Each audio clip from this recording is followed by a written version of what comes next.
Buenos días, buenas tardes, mejor dicho. Mi nombre es Diego Botelli, soy el responsable técnico de Ciquime, Centro de Información Química para Emergencias, y quisiera darle la bienvenida a este nuevo webinar gratuito, en este caso sobre respuesta a emergencias con amoníaco anhidro. Tenemos el honor de contar con David Binder, desde los Estados Unidos, quien nos va a disertar sobre las propiedades del amoníaco y cuáles son los cuidados que tenemos que tener en el manejo de estas emergencias.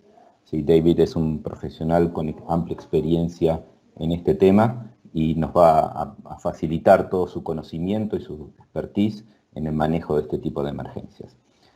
Como lo habíamos hecho en el anuncio, este webinar va a ser en inglés, pero ustedes van a poder habilitar los subtítulos tanto en español y portugués, como les voy a mostrar a continuación, ¿sí? En el vértice inferior derecho van a encontrar un recuadro con las siglas CC.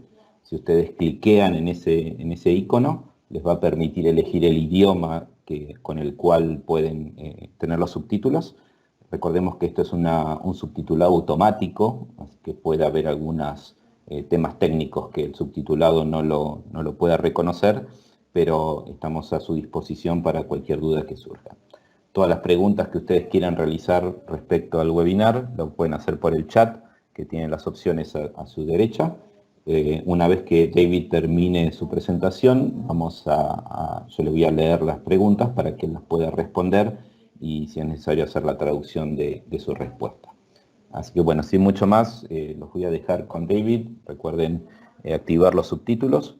Y la verdad que es un orgullo para Ciquime poder contar con David en esta oportunidad. Y bueno, ya los dejo con él para que nos ilustre sobre el manejo de amoníaco. David, can you share the screen? Sure. All right, does it look good? Good afternoon, good evening, everybody. Hola. Can you share again, David, please? Because I cannot see it right now. It's not showing? No. All right, hold on.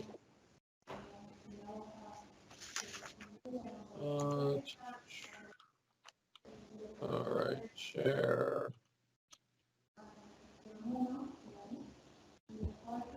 About now? Yes, that's perfect right now.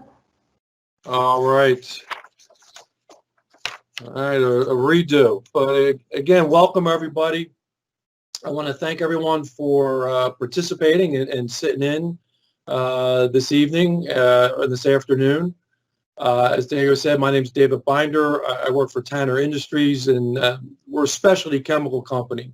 We primarily handle a couple products, anhydrous ammonia, that pure liquefied compressed gas, what we're going to look at in today's session.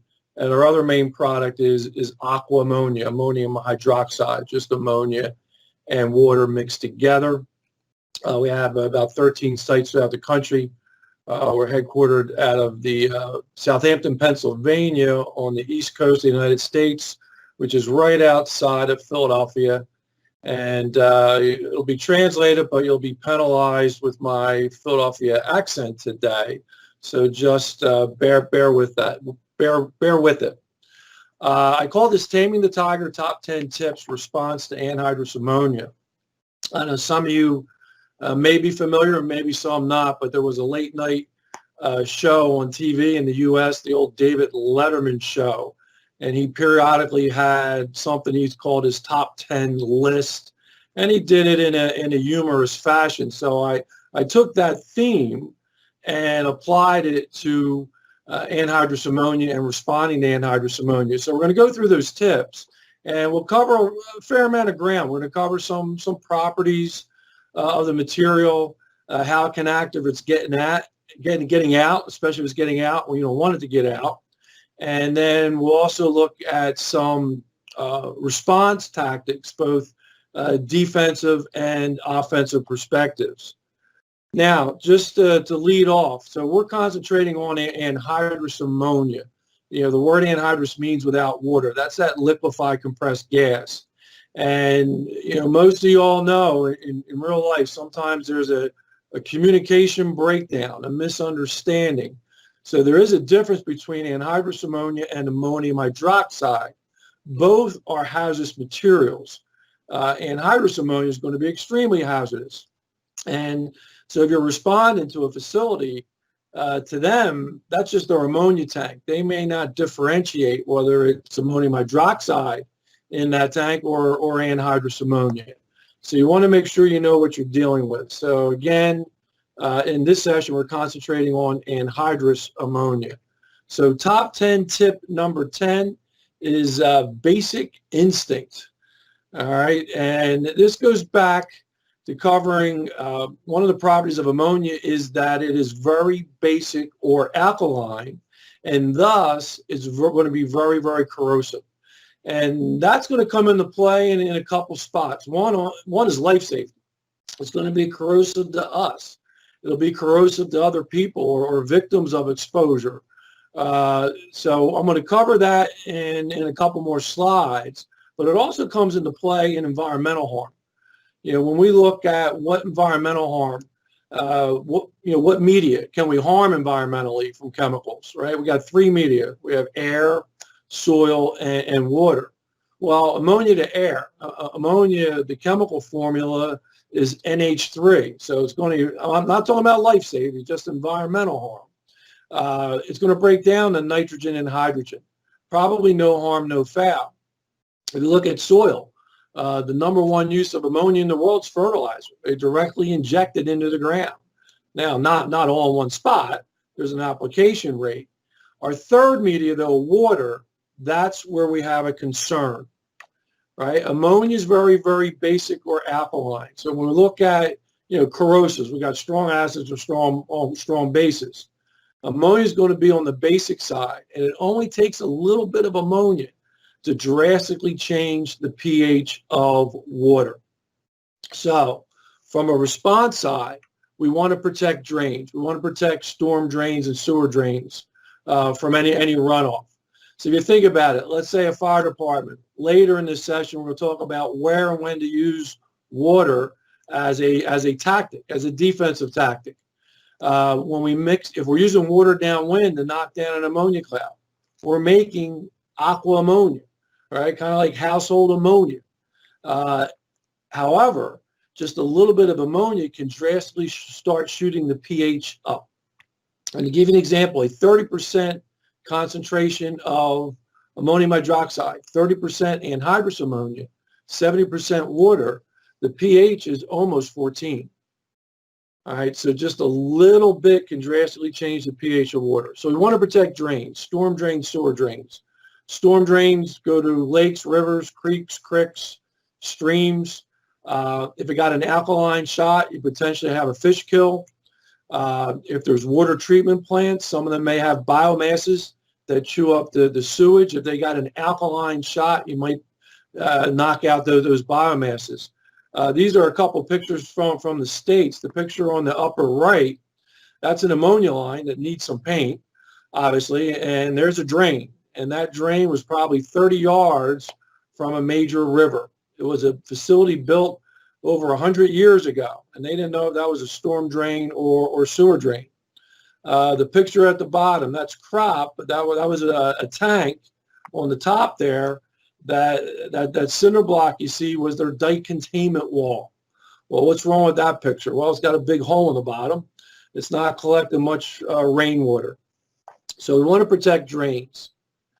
So we're still on basic instinct, the corrosivity of anhydrous ammonia, and it can be very corrosive to our skin and eyes on contact.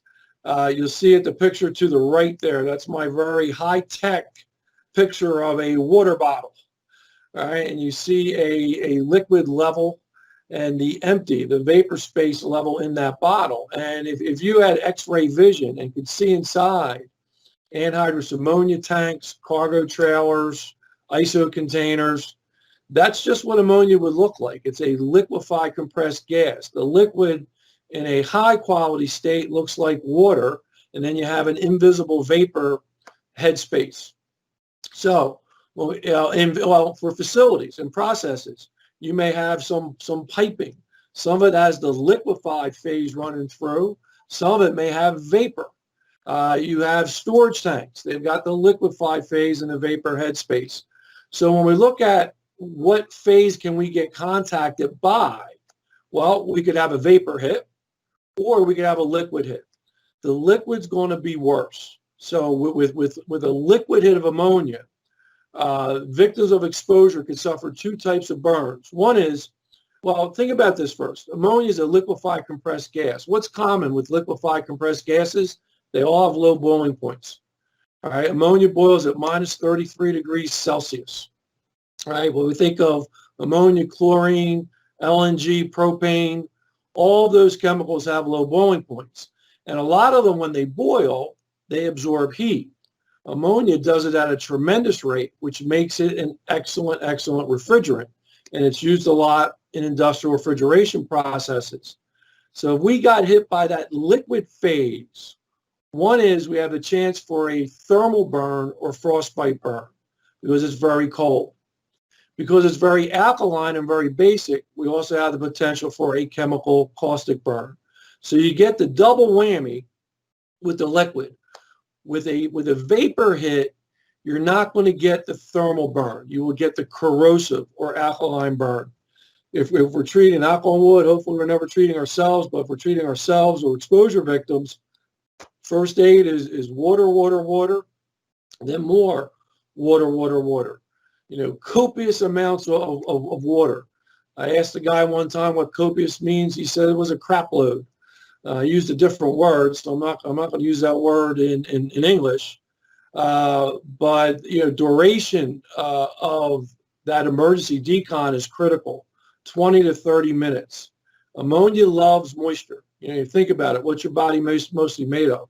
It's going to be moisture. So ammonia is going to love you, but in a bad way. You don't want to be loved like that. So water, water, water. You don't want to put any topical ointments, and that's on most chemical burns. It causes an occlusive dressing. It locks in the burn. And then with a liquid hit, you will not have this with a vapor hit. But with a liquid hit, if it got on someone's clothing, you have the potential to freeze that clothing to the skin. So do not be too quick to get clothing off of exposure victims. Give them that emergency decon. Clothing loosens up. You can cut it off or get it off that exposure victim.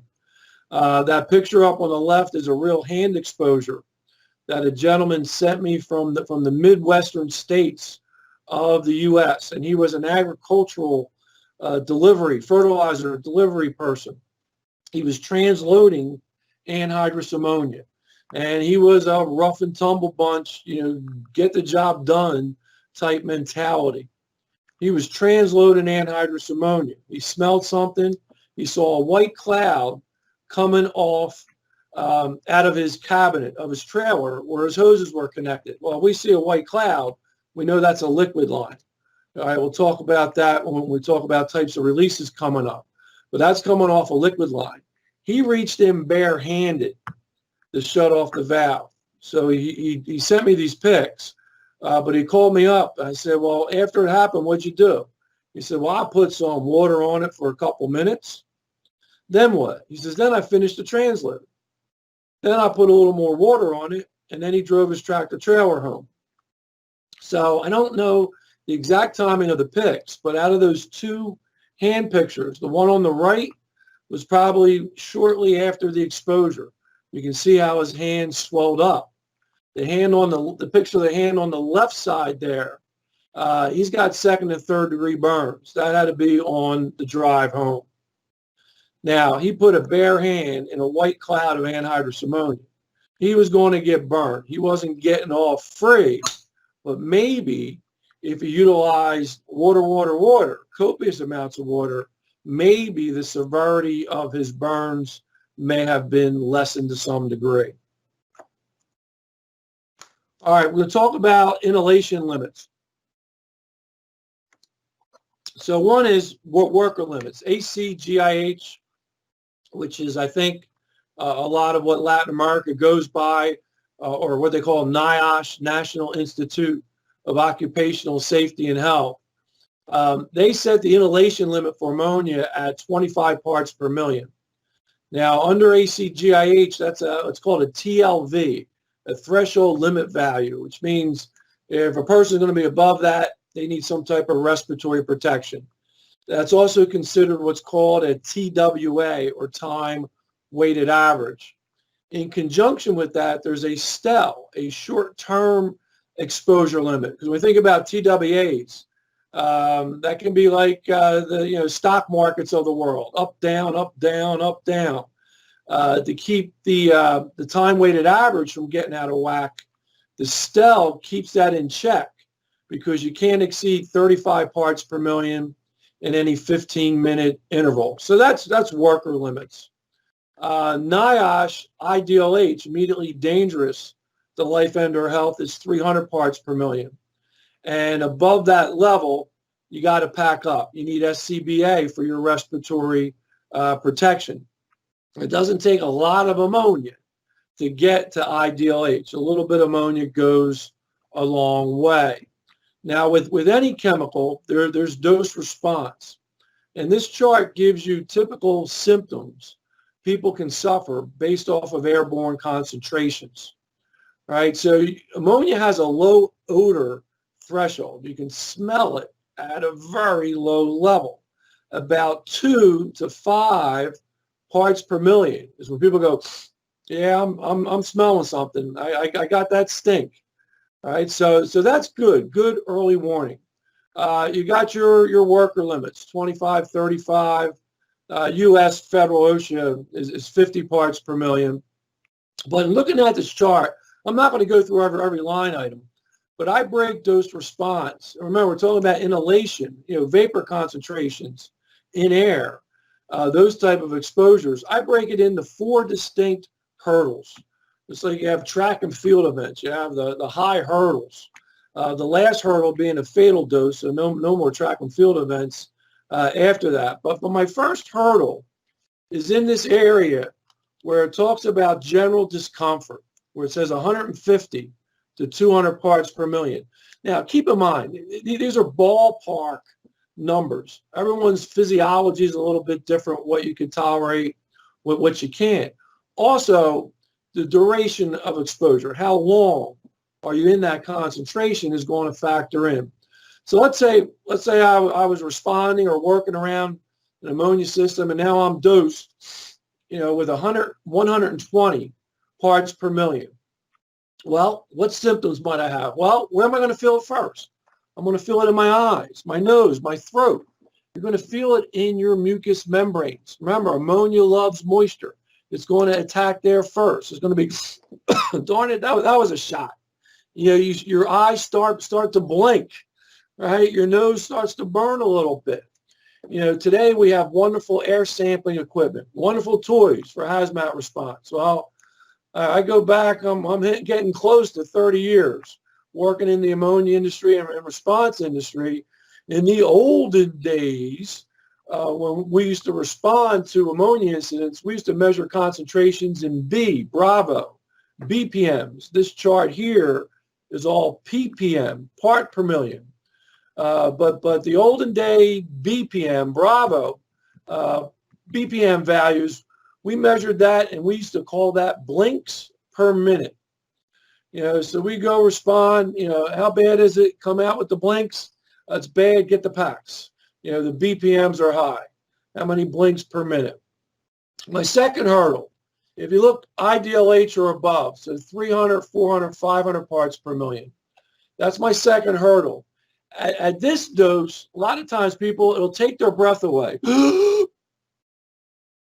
People can't get a breath in. They can't get a breath out. Their eyes are so burning that their eyes are shut. They're burning but shut. So people feel like they can't breathe and they can't see. So that's my second hurdle. My third hurdle on this chart, if you come up and look at about 1,700 parts per million, ballpark in there, that's the detox now spot. So, with any chemical, your body reaches a point where it says, woof, you took enough of this in, get it out and get it out now. They call it detox now. I usually relate this back to alcohol consumption. I'm not promoting to drink, but from my waistline, I like a couple beers or a couple drinks from time to time. But alcohol has dose response, right? And if you kept drink, and it's ingestion though, right? You kept drinking. At some point, your body says, woof, you took enough of this in, get it out now. What are people doing? Well, they're usually, kissing porcelain and throwing up and saying, God, I'll never do that again till the next holiday. All right, but alcohol is ingestion, right? You're throwing up your stomach. Here with ammonia, we're looking at inhalation. So at about ballpark, right, about 1,700 parts per million, you could be coughing at lower levels. When you get to that detox now, violent shaking body coughing, just like you're throwing up your stomach with the alcohol, your body's trying to throw up your lungs. It's not going to happen. Your alveoli in your bronchial tract, where your blood gases are exchanged, they're going to start to spasm. People are teetering here. This is not a good spot to be. So that's my third hurdle. My last hurdle on this is about 5,000 parts per million, and that's lethal.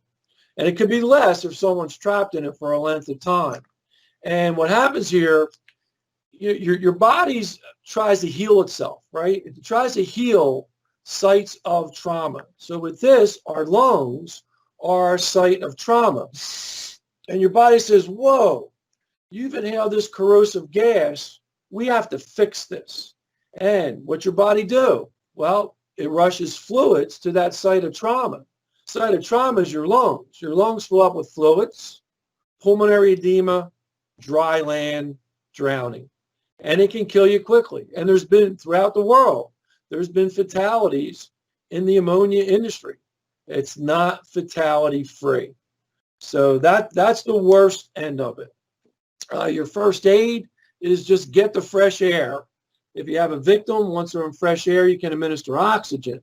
Now, keep in mind, so we go from irritation to lethal in our dose response. But remember, you can smell it down here at that 2 to 5 part per million range. Good early warning. So that's basic instinct. We have corrosivity, health effects, and our environmental concern is protecting runoff with drains. So top 10 tip number 9 is Frosty the Snowman. So ammonia, we've already talked about, it has a low odor threshold. Liquefied compressed gas, low boiling point. It boils at minus 33 degrees Celsius. When it boils, one of the data points you would look at, it has a high latent heat of vaporization. That's fancy words for saying when this material boils, we change state from liquid to vapor, right? Gas or vapor today, I know physics, it's not the same. Tonight, we mean the same thing. When it changes state from liquid to gas, it absorbs a tremendous amount of heat.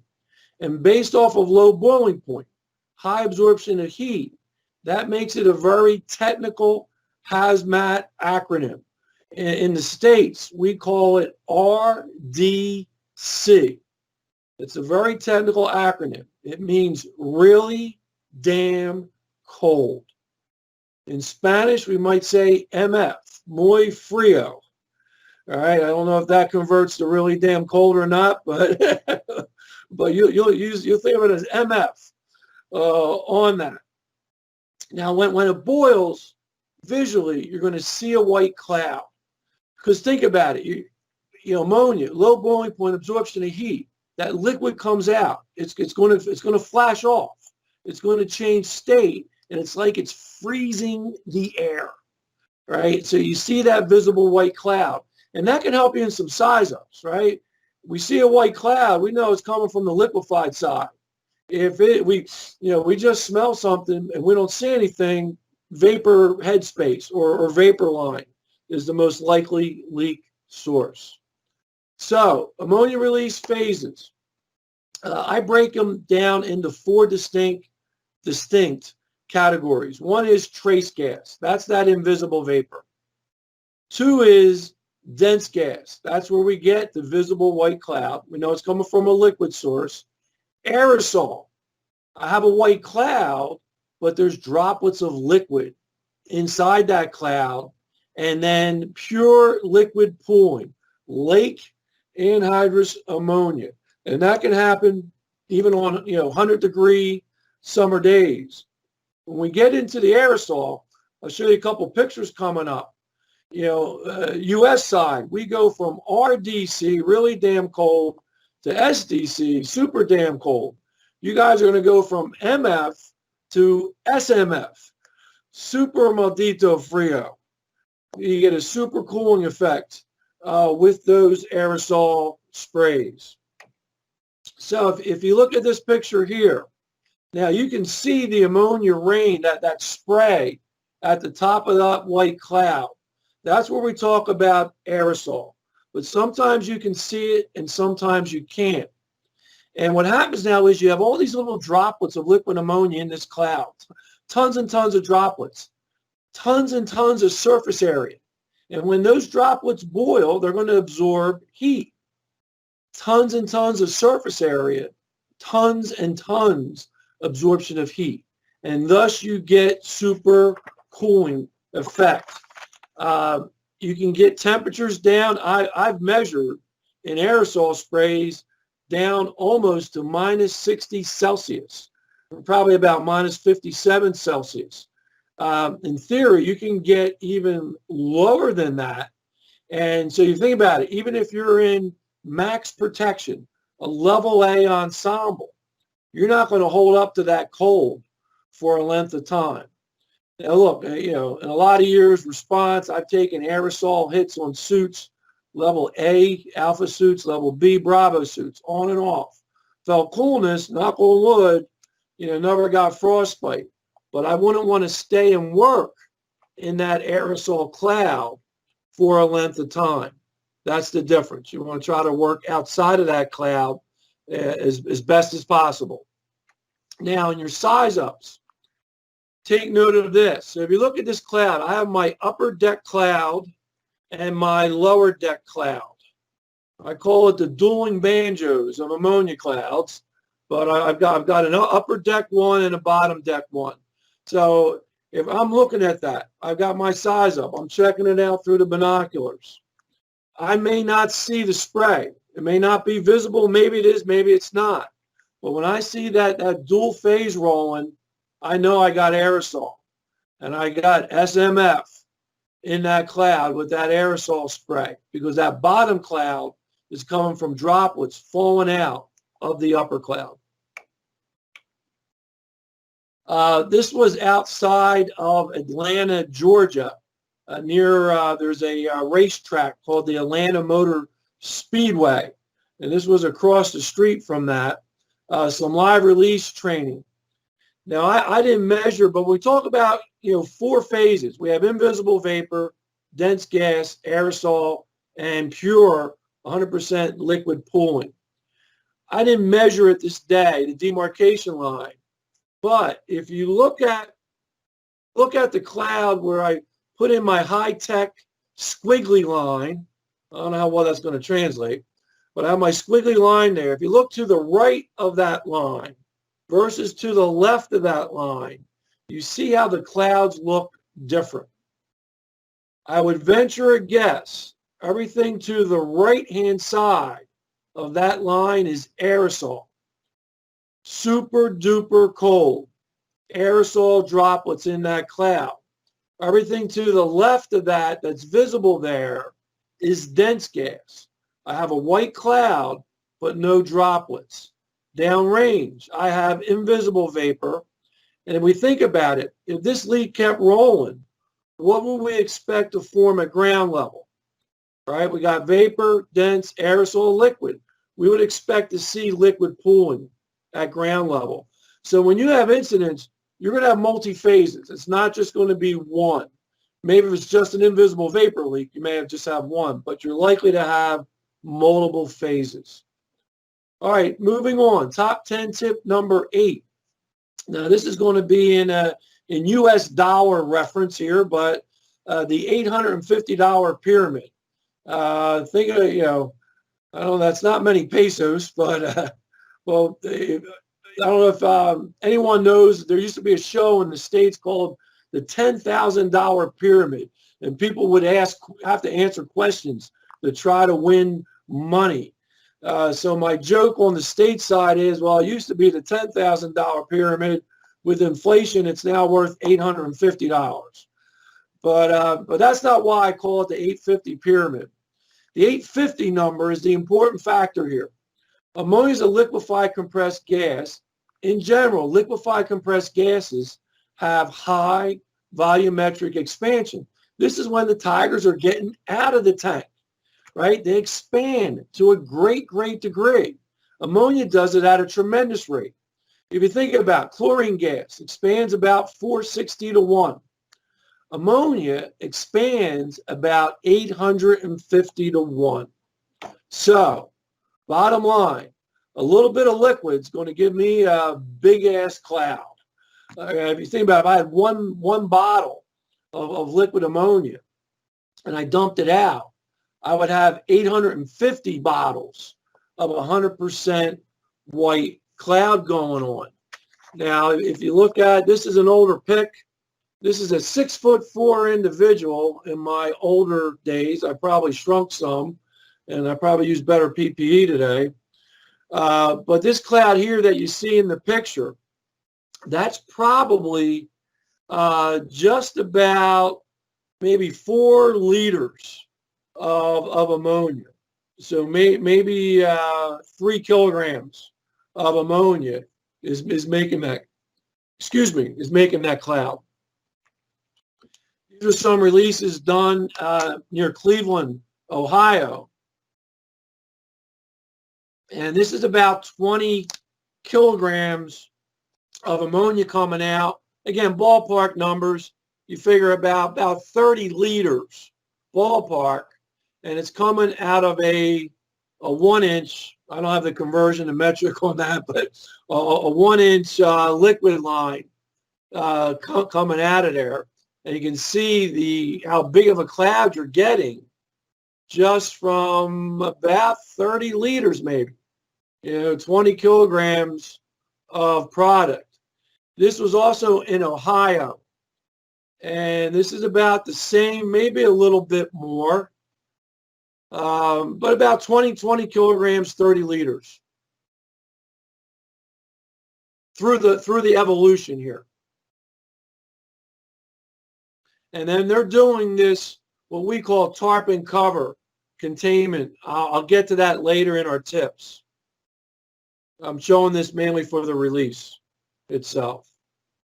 All right, top 10 tip number 7, a trapped tiger can strike.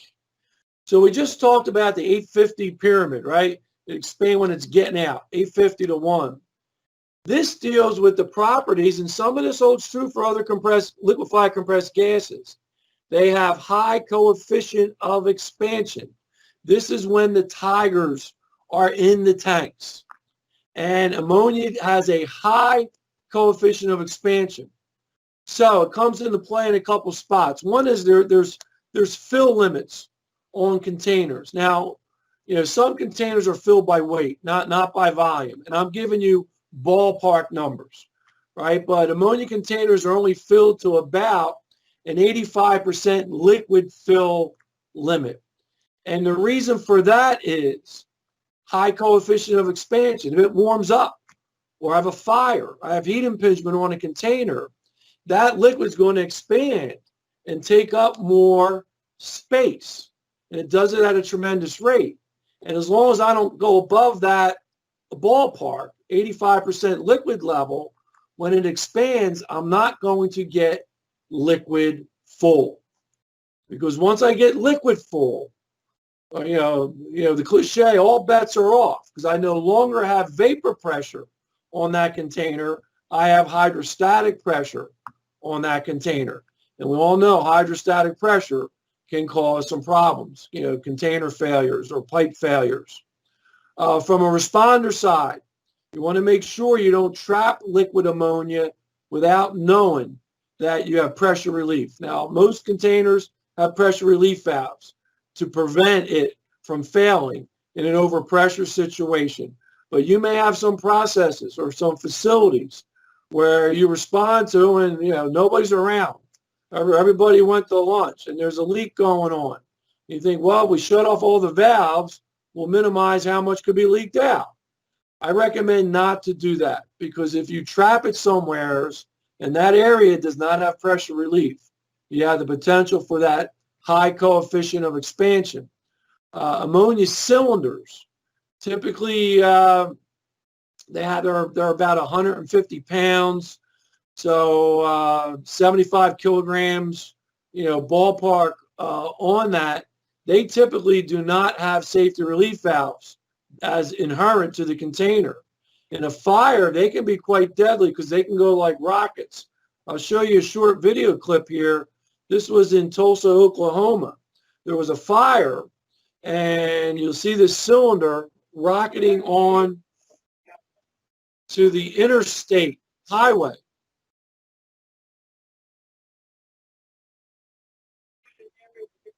And almost hits that vehicle. They had about 100 of our cylinders there at the time. I think we recovered about 80 of them after the fire. So a trapped Tigerkin strike, high coefficient of expansion. This is another cylinder. It was down in Virginia area in the U.S. and it happened on, we have July 4th holiday. It happened on a July 4th holiday. And this thing split almost from head to toe.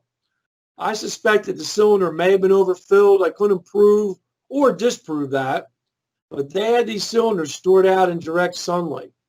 Virginia at the time had about 4 or 5, 100-degree, 38 Celsius days in a row.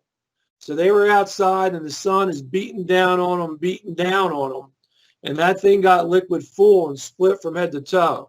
Luckily, no one got hurt because it happened on a holiday. But if you look at the picture on the left-hand side, what happened was it knocked over some other cylinders, rocketed up, and damaged that paneling on top of that 2-story warehouse building. They had tractors, power units parked facing the building, bounced off one of the diesel fuel tanks, the picture on the right, upper right, the diesel fuel tanks of one of those power units, and then landed in the next lane over. That's where they found it. That's where they found it the next day. So that's a high coefficient of expansion at work, a trapped Tigerkin strike. Here's some piping. Now, ammonia piping is typically what they call Schedule 80 or Schedule 40 steel. It's pretty thick steel, depending whether it's welded, flanged, threaded, whatever. This is some hydraulic shock cracking that piping.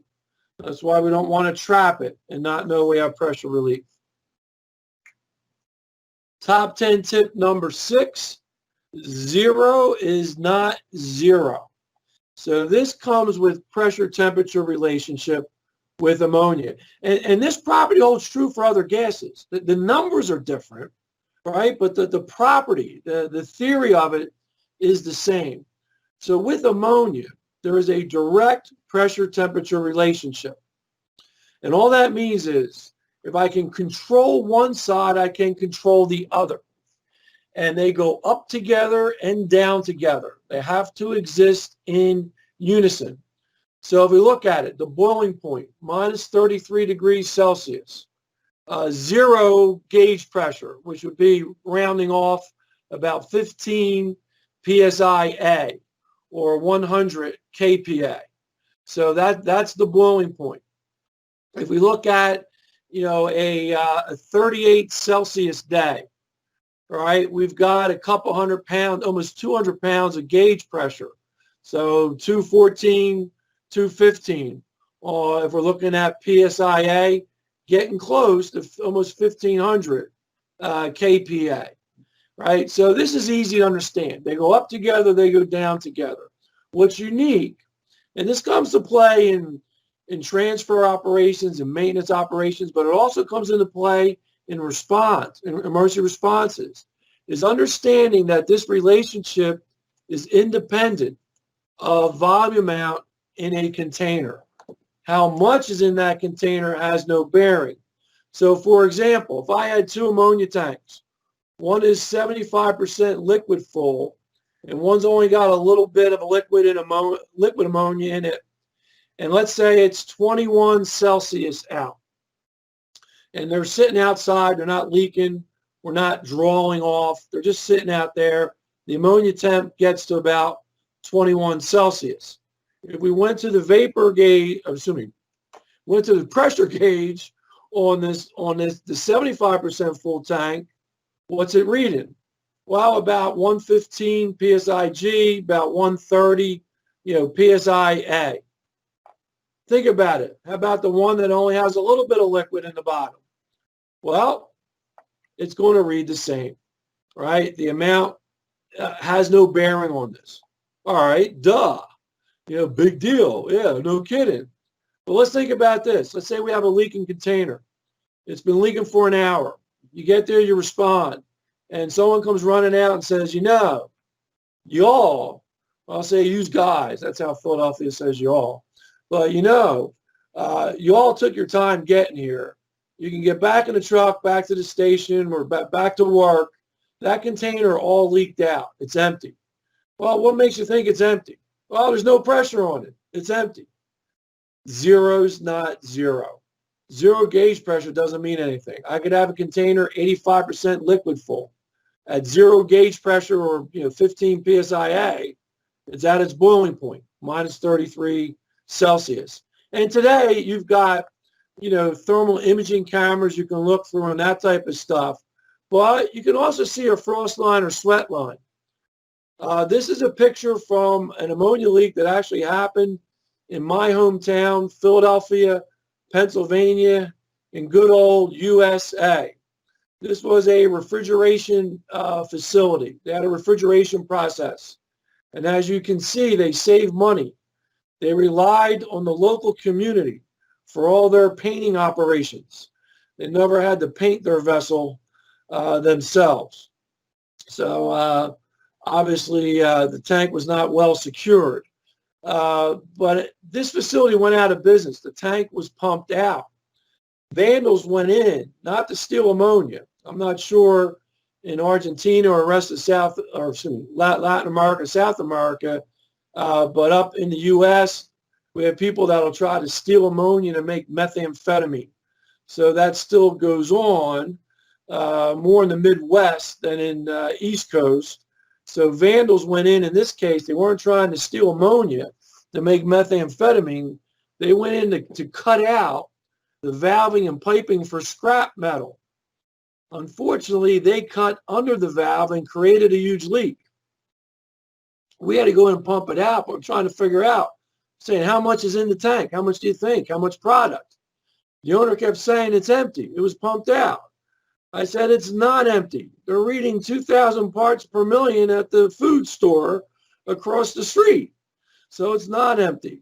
So I said, send me a pic, and you can tell by the frost line or sweat line about how full that tank is. All right, top 10 tip number 5, white's not light. Ammonia by the book, its vapor density is about 0.6. So it's 6/10 as light as air. So it tells you it's going to be lighter than air. Well, if you just book smart, well, we have a leak, it's just going to go up and away. Ammonia is not always going to act like that. There's factors, weather factors can keep ammonia clouds to the ground. It can have moisture draws. It loves moisture. Just the type of release can keep it to the ground. Thus, white's not light. When I have visible white clouds, even in nice weather, I'm going to have a greater chance of that cloud hugging the ground for some distance. And that might be 1 block down the road. That might be 1 kilometer down the road. That might be 2 kilometers down the road. At some point, it's got to go up and away. But it can hug the ground, and we can have, especially, rain, high humidity, all right, alta humedad, high humid conditions will keep clouds close to the ground. This was a visible white cloud of an incident that happened up in Illinois recently from the body cam of the responding vehicle. And this was a chilly, misty morning. So we got two things. We have weather impact, but then also the visible white cloud. White's not light. Now, when we have wet weather, it could be invisible and still be hugging the ground. So just don't judge it on the white cloud itself.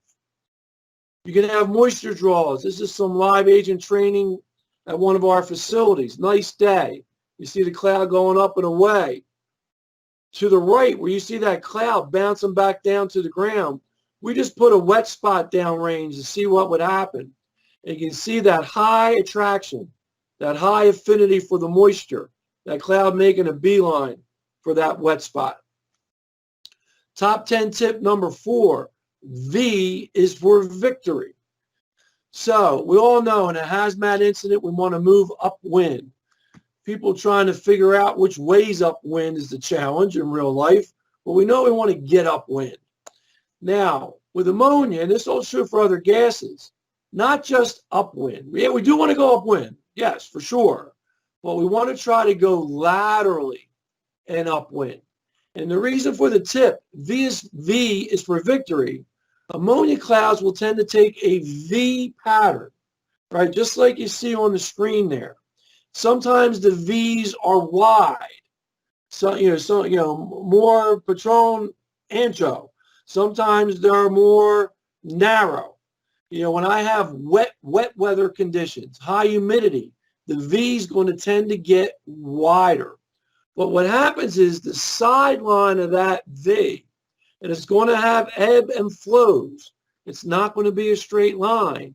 The sideline is extremely defined, where it's something or nothing. So if we're downwind, I can't get breath in, I can't get a breath out. I know I want to get upwind, but I want to go lateral and then upwind. Because if I can get one step over that line, sweet breath, nothing. So we want to move laterally and upwind. Here's a drone picture. You'll see that V pattern and how it ebb and flows. It's not widening out too bad here. It's staying pretty narrow. You can see how it changes.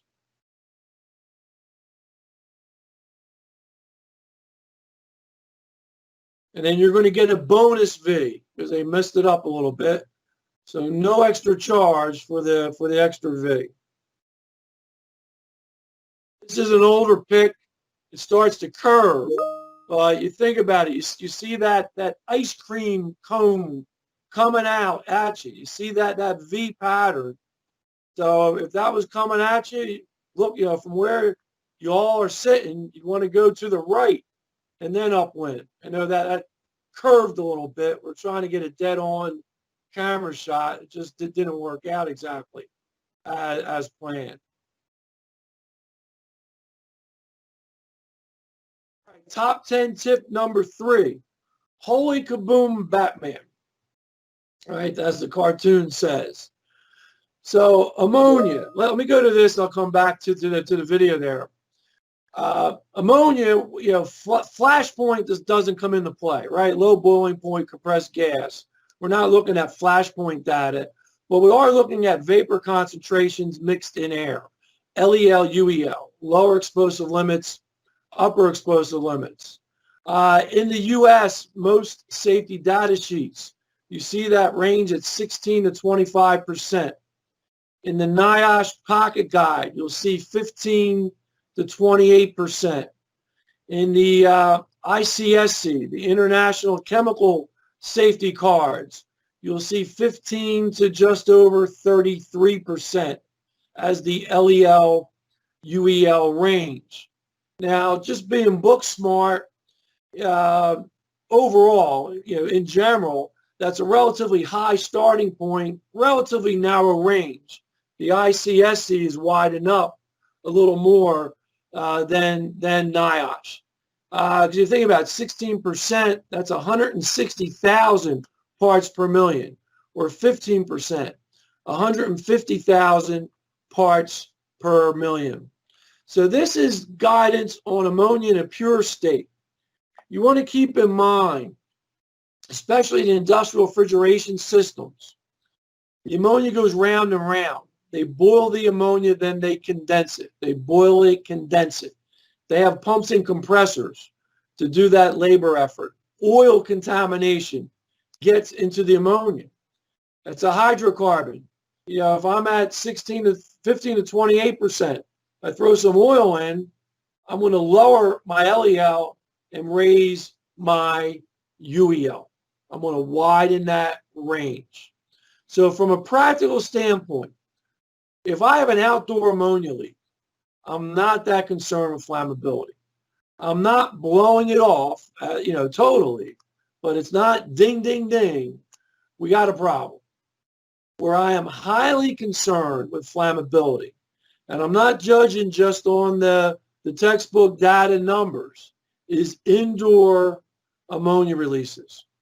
At least probably, I can't say across the whole world, but at least on the U.S. side and some international side, selected international side, where there's been fires, where there's been explosions, indoor leak, mainly industrial refrigeration processes. So that's where I'm highly concerned. So, holy kaboom Batman for indoors. So you want to ventilate, use positive pressure ventilation. Some facilities may have some negative pressure ventilation built into it. You want to control or eliminate ignition sources. The other key reminder here, do not enter a visible cloud. Now I'm talking suited up. I'm in a level A alpha ensemble, max protection, right? And they told me, no, that room was ventilated. Go in and, there's a valve that has to get isolated. And I'm going in with my partner or my partners, and we open the door, and the whole room's a thick white cloud of ammonia. Well, what am I going to do? I'm going to shut the door. I'm going to ventilate before I go in there. That what they told me was not correct data or info. Now, I open the door, and there's a pump package. I have a white cloud coming off of it, but the room's being ventilated. We've controlled ignition sources. I'm going to monitor as I go in to make sure I'm not approaching, a certain percentage of my LEL to have some sort of safety factor built in. That's a different story. I'll share this video with you. It's an older video, about 20 years ago, done in Sweden. And they're going to take a land sea container and they're going to flood it with an ammonia atmosphere, and then fire it off. And you're going to see the outside.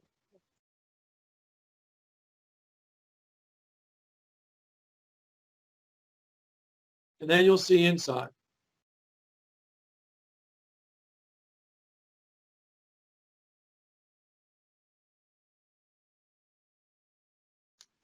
The ignition source, you had incandescent light bulb. So it's an incandescent light bulb without the glass envelope. Ignition temperature for ammonia, it can vary. So it's catalyzed or uncatalyzed. You see that wave effect. Looks pretty cool as long as you're not inside. When that happens, it's about 650 degrees Celsius, ballpark. It can go less than that. That's the light bulb without the glass. That's the ignition. You see it flash off in the back of the room here. That's the ignition.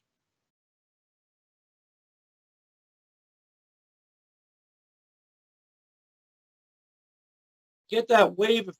I've never guessed that prior to seeing this video. Now they're going to put up a blockage area. Real life, you got stuff in the way, you got product, equipment. So they're going to put up a 30% blockage. See a little more of the whoop, but you still see a definitive wave.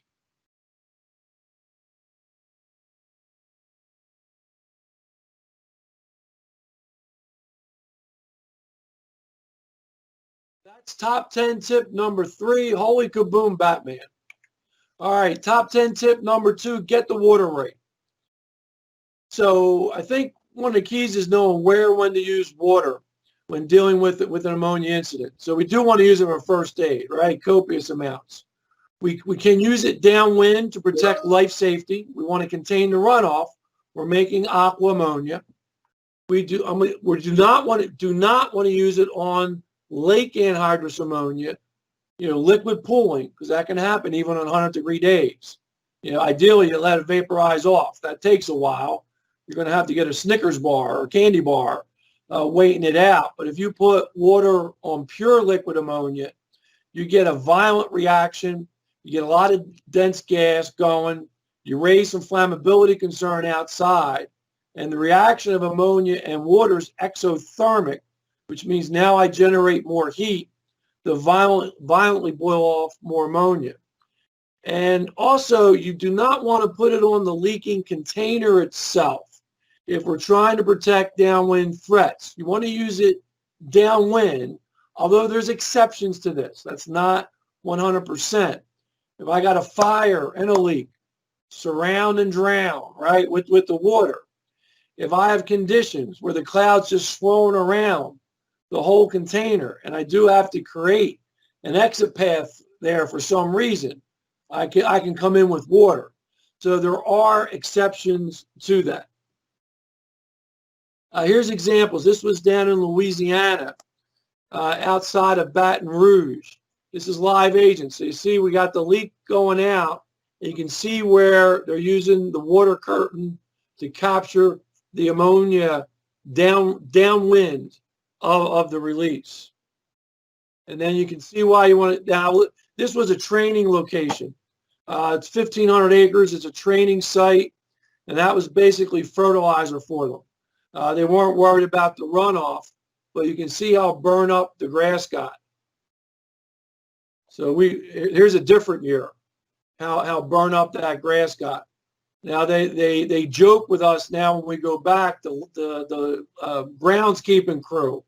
They say, where y'all do those ammonia releases, they can't get the mowers through the grass anymore because it's too thick and tall from that nitrogen load from the ammonia as fertilizer.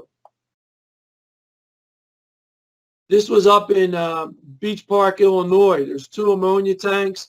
Now, I don't know the timing of this picture, to be fair, whether this was towards the end. They did have swirling ammonia all over the place. It was a chilly, overcast morning, but it's a good training picture. If this was leaking, I just want to get that water downwind and not on the containers themselves. This was a real incident where there was 2 ammonia tanks.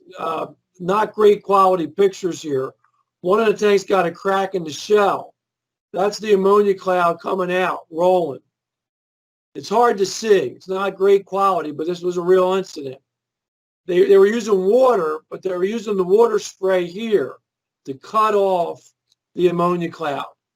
And then they laid down these giant rolls of plastic and put 4x4s down to capture all that runoff. So they captured all that from the upper side, and that aqua ammonia solution ran down to the lower parking area. So good job on knowing where and when to use the water. This is a grainy picture, but this was a refrigerated warehouse, and they've got an ammonia leak and a fire. So they're coming in with a master stream. So that you can do. This was one where the facility was swapping out a compressor in their mechanical room for the refrigeration system. They had to lift the compressor over a liquid ammonia line. They used extenders for the forklift. So when they lifted up the compressor, it tilted over. They broke the liquid ammonia line. They created a huge leak. That room filled up. The ammonia thick cloud rolled out to the next room. That was their battery charging area for their forklifts called ignition sources. And they blew up the center of the building.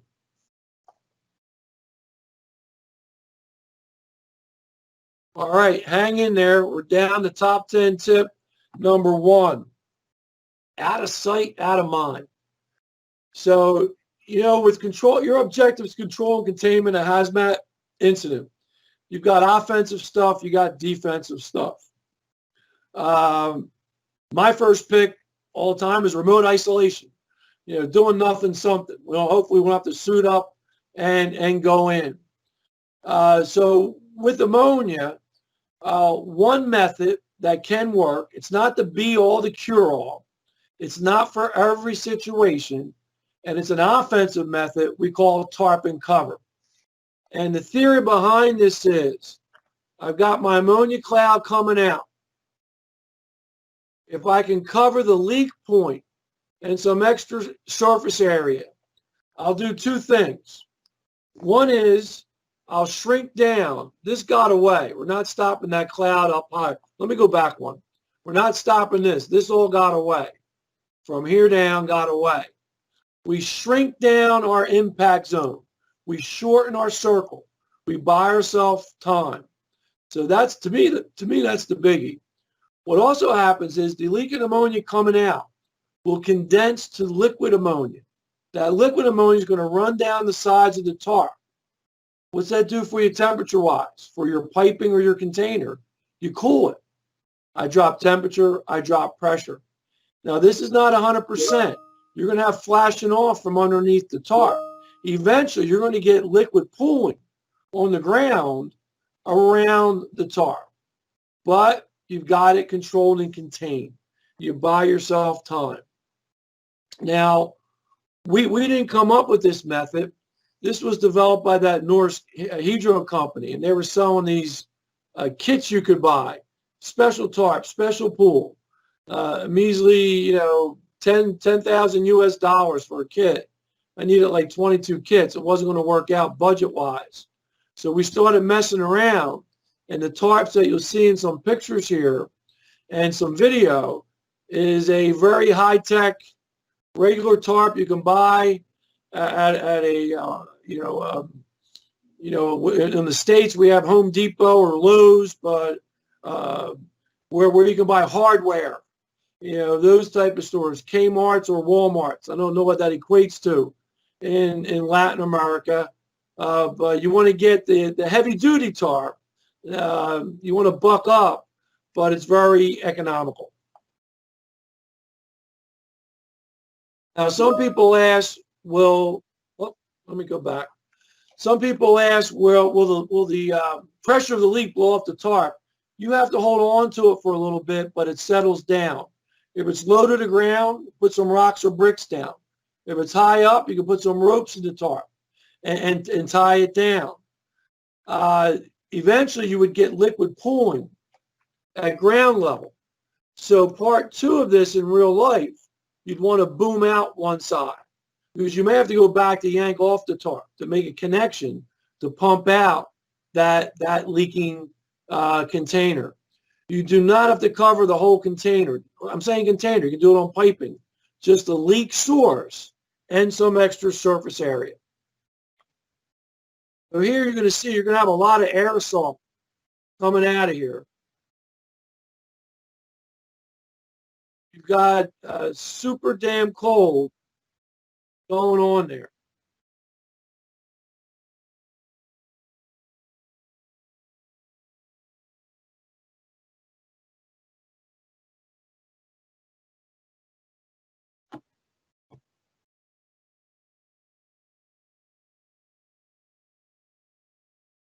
So you can see you got flashing off. It's not 100%, but the rest of that all got away.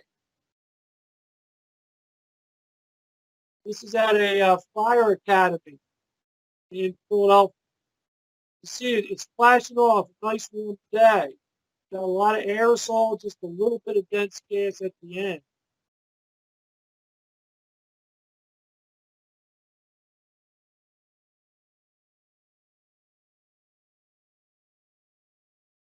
Now they're just standing on top of the tarp. This is training. They're eventually going to shut the valve, yank the tarp off so the next crew can go. Real life, you just put some rocks or bricks down to secure it down, come back, and then get some boom material.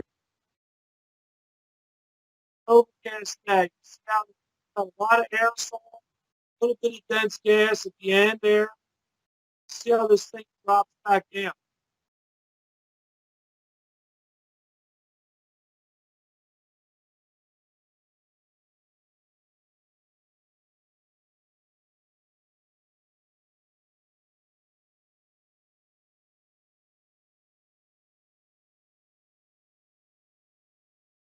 So downrange, all that's away, but we got to control and contain to a shorter imprint.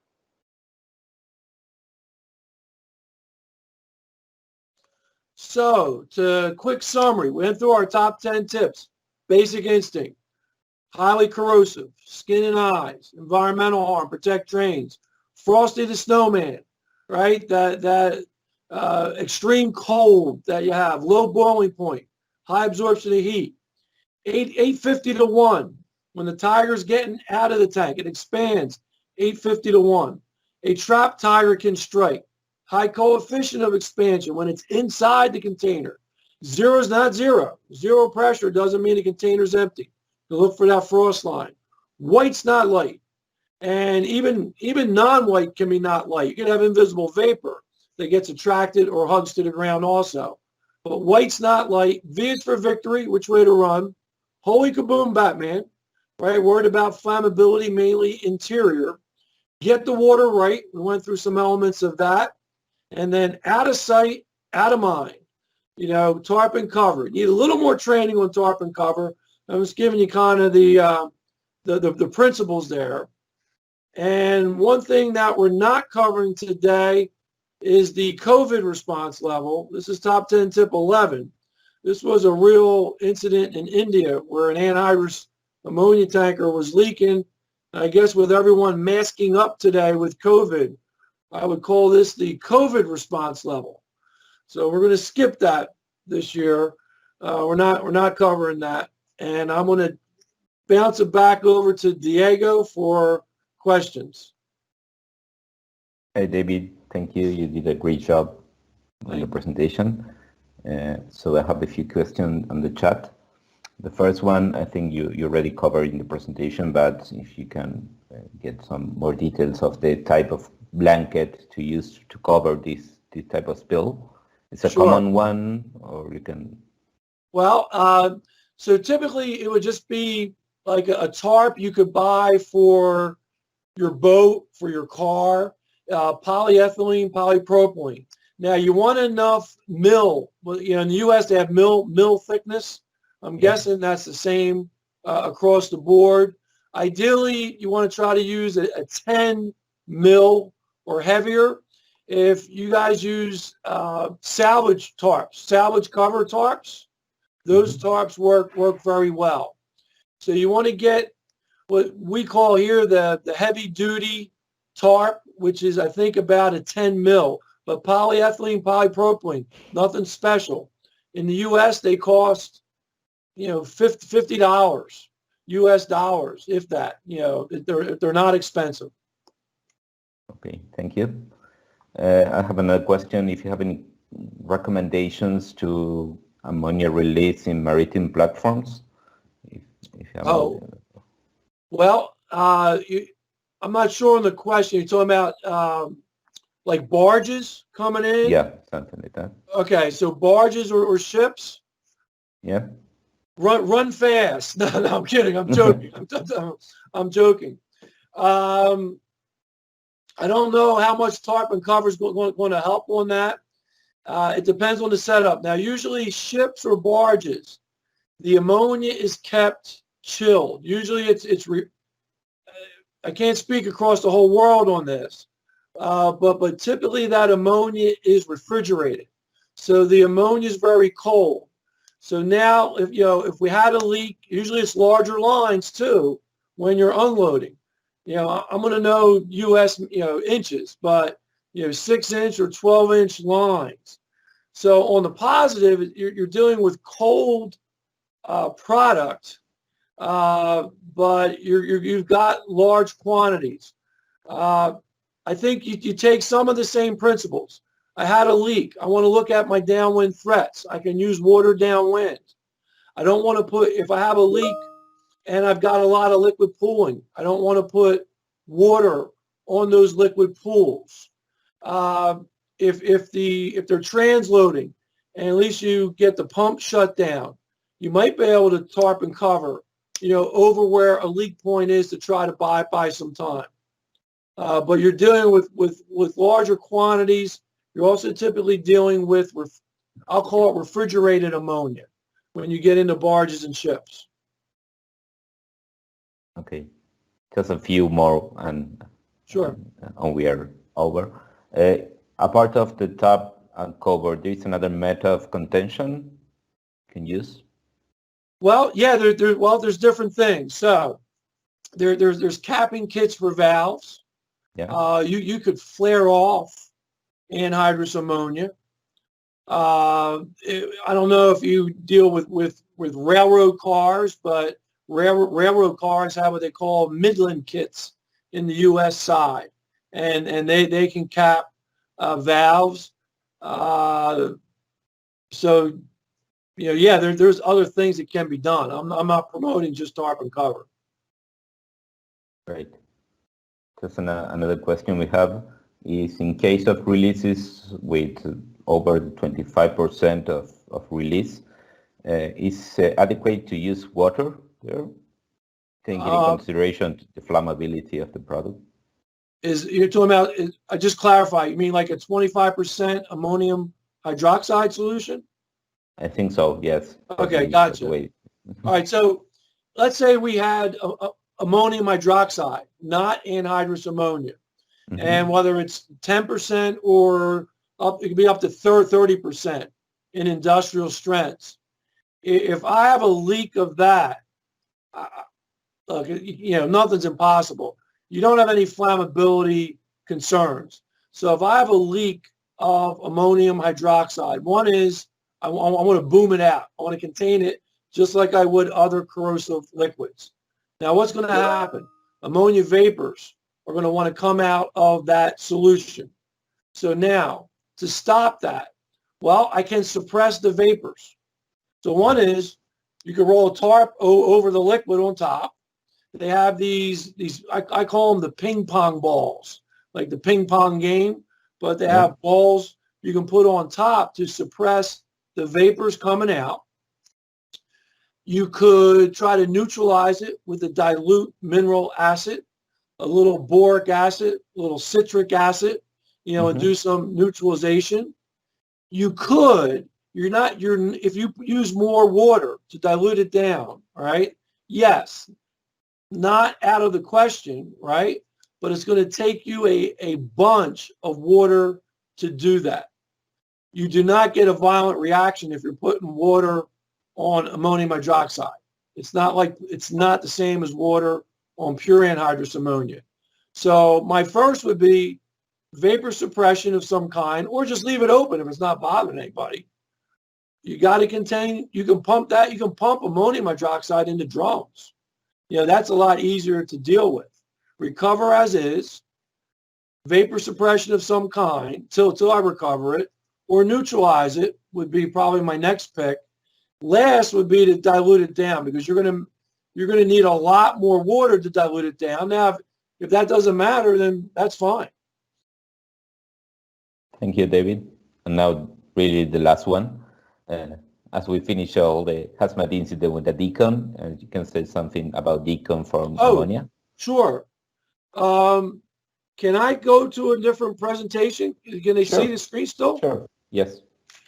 Let me just, I have a guide card. Actually, I have it in Spanish. Where's it at here? Here we go.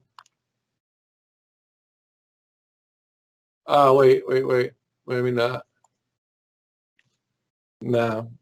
All right. No, I had a little video. Well, let me show this. Are you seeing that? Am I still sharing? Yes, I'm seeing your screen. All right. So I had a short video clip, but it's in the English one. I forgot to move it over to the Spanish one. All right. So for decon with ammonia, traditional water works, and it works well. Or soap and water works, and it works well. What can also work for ammonia and anhydrous ammonia, and you're going to see this for other chemicals. There's some studies at least being done on the state side to use it for other chemicals, is to do an air or dry decon. Mm-hmm. And if you look at the bottom pick here, you would use a positive flow of air for your technical decon. And so, and you would have your tool drop, because then you could also do the tools this way. But if you come out, actually, I may be able to go to a short video clip, but I'll have to get out. But let me go talk off of this first. Sure. The responder would come out, and someone would work the fan, the positive pressure ventilation fan. You could take a smoke ejector, turn it around. I used leaf blowers one time when I got jammed up and the fans crapped out. You have that positive cone of air. The responder would spread out and do a series of quarter turns, quarter steps. They do their side, quarter step, they do their back, quarter step, they do their other side. And then obviously they do their front. They would rinse their hands and their boots. And that's the technical decon. Step over, get checked. At the end of the day, no fuss, no muss, no cleanup at the end. And it works very, very efficiently. So you have your option. Both will work. Let me get out of this and see if I can.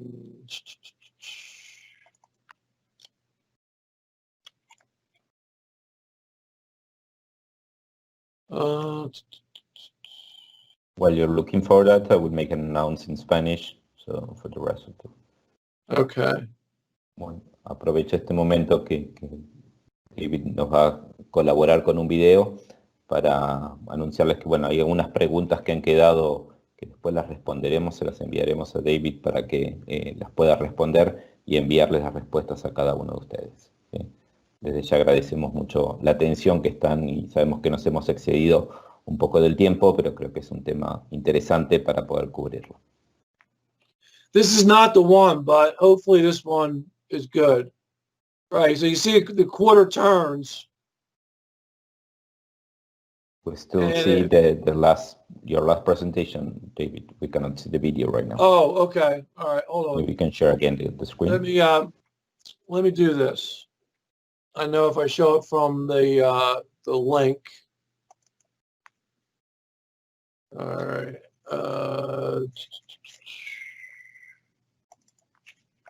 All right. Can you see now? Is it showing? No, we still see your contact information. Oh, okay. Oh, all right. That's fine. Okay. Let me try real quick one more time. Try Let's see. Spanish. X out. X out. All right. Hold on. I'll bring it up. How about now?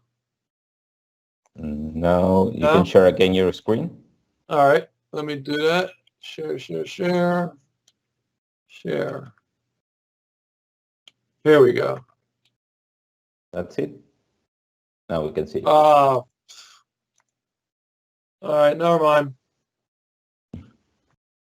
That's the extra. It doesn't like going. I can't find the actual video clip. I know I have it embedded. Oh wait, here. I think it's...